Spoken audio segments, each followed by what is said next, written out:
magister Andreja Poje, naša strokovna sodelavka. Izvolite, Andreja. Lepo pozdravljeni. Zdaj sam OECD pravi, da bo vzdržna fiskalna konsolidacija spodbudila zaupanje, vendar pa zaupanja v to vlado ni in verjetno ga bo po fiskalni konsolidaciji le še manj. Vlada namreč sprejema ukrepe, ki bodo najbolj prizadele ljudi z nizkimi in srednje visokimi dohodki, ti z višjimi pa dejansko recesije ne bodo občutili. Tudi ukrepi, ki jih sprejema na področju javnih financ, kažejo v to smer. Sedanji problemi javnih financ v Sloveniji so posledice ravnanja politike pred krizo in ne staranje prebivalstva, brezposelni in tisti, ki so pomoči potrebni. Takrat je v bistvu politika spodbujala pregrevanje gospodarstva. Kljub visoke gospodarske rasti niso ustvarili presežkov, ki bi jih lahko izkoristili zdaj v času krize. Z reformami pa so ustvarili za 3% BDP-ja so zmanjšali dejansko javnofinančne prihodke. Zakaj? Ker so odpravili davek na plačilno listo, ker so cedularno obdavčili dohodke od kapitala in ker so znižali progresivnost pri dohodnini. Takšna politika je povečala zdajšnji javnofinančni primanjkljaj, ki bi bil dejansko posledica, čisto neka normalna posledica krize, kot posledica upade javnofinančnih prihodkov zaradi povečane brezposelnosti manjših dobičkov in pa hkrati povečanih odhodkov v času krize. Vlada je ves čas vodila napačno fiskalno politiko, zdaj pa želi privarčevati na najbolj ranljivem delu prebivalstva.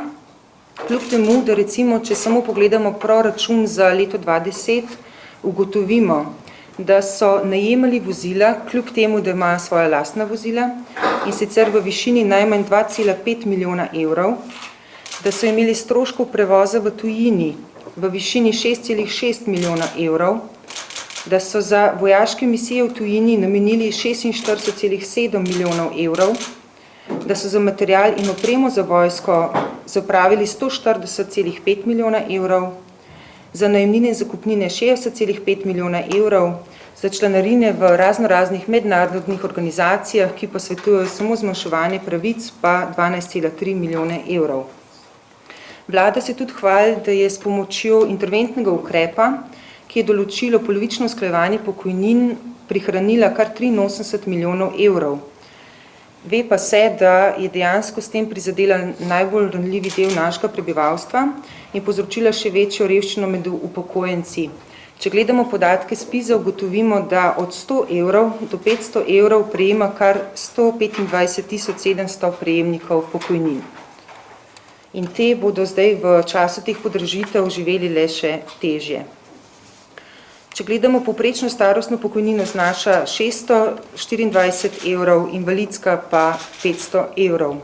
Zavedati se je treba, da tudi kar 65,5% zaposlenih prejema plačo, ki je nižja od slovenskega povprečja, kar pomeni, da imamo revne zaposlene, revne delavce in da bomo imeli še revnejše upokojence. Zdaj OECD v nasprotju za našo vlado sicer predlaga zvišanje davkov na nepremičnine in pa zvišanje okoljskih dajatev, vendar pa ne opomnimo, da je glede na izkušnje drugih držav slovenski predlog, da vse temelji samo na javnofinančnih odhodkih enostranski, dejansko bi lahko povečali davke, lahko bi uvedli dodatno dohodninsko stopnjo na ravni 45 ali 50, to smo poznali pred Bajukovo reformo, ko smo imeli 5 dohodninskih razredov. Prav tako bi lahko uvedli dodatno stopnjo obdavčenja dividend, lahko bi obdavčili nereinvestirani dobiček in pa lahko bi uvedli davek na finančne transakcije. Danes, kot vemo, vlada vse temelji samo na trošarinah in pa na raznih kaznih, predvsem v prometu.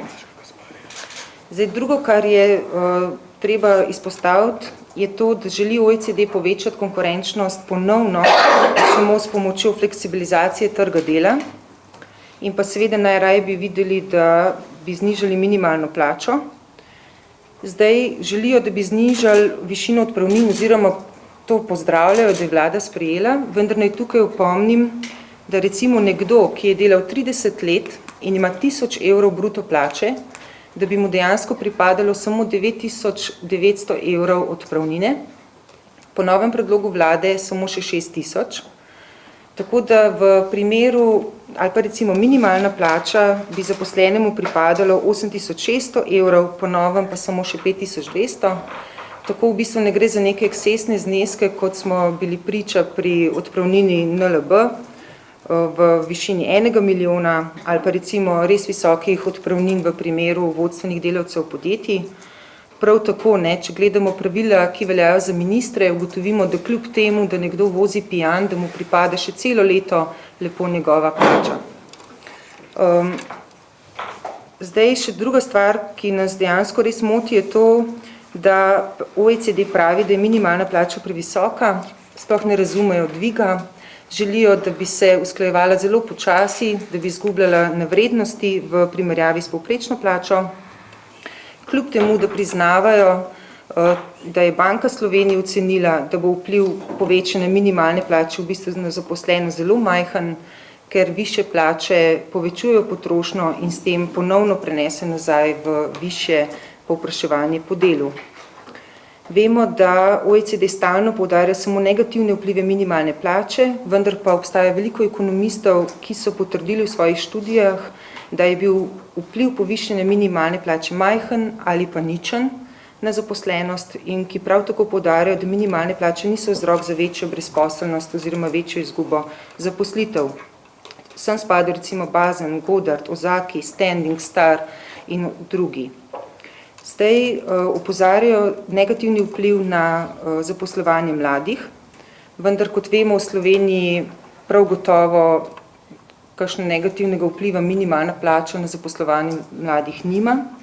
Prav tako se je pa tudi izkazalo, kot je ugotovil ILO, da edino, kar je bilo to, da so mladi v Evropi imeli nižje plače, ni se jim pa izboljšala v bistvu možnost zaposlovanja zaradi teh ukrepov države. Dejstvo je, da bi bil že čas, da bi v Sloveniji sprejeli neko pravilo, da tukaj ni prostora za podjetja, ki ne morejo izplačevati dostojnih plač in pa če ne morejo izplačati minimalne plače, ki še sedaj ne določa in ne omogoča dostojnega življenja, potem naj si najdejo pač drug poklic te gospodje in naj se zaposlijo kje drugje. Zdaj, izpostavljanje konkurenčnosti samo na račun najrevnejših in najobčutljivosti je v bistvu neetično. Nikjer tudi ni zabeleženo, da gre pri konkurenčnosti za nek sestavljen indikator. Vedno se govori samo o togosti trga dela, potrebi po fleksibilnosti, problemi stroškov dela, vendar pa se med kazalnike, ki se upoštevajo pri izračunu konkurenčnosti, v bistvu šteje tako institucije, kamor sodijo človekove pravice, zaščita intelektualne lastnine, kakšen je organiziran kriminal in drugo, kakšna je infrastruktura, kakšno je makroekonomsko okolje, kakšno so zdravstvo, osnovno šolstvo, višje šolstvo, kakšen je trg dobrin, kakšen je razvoj finančnih trgov in druge stvari.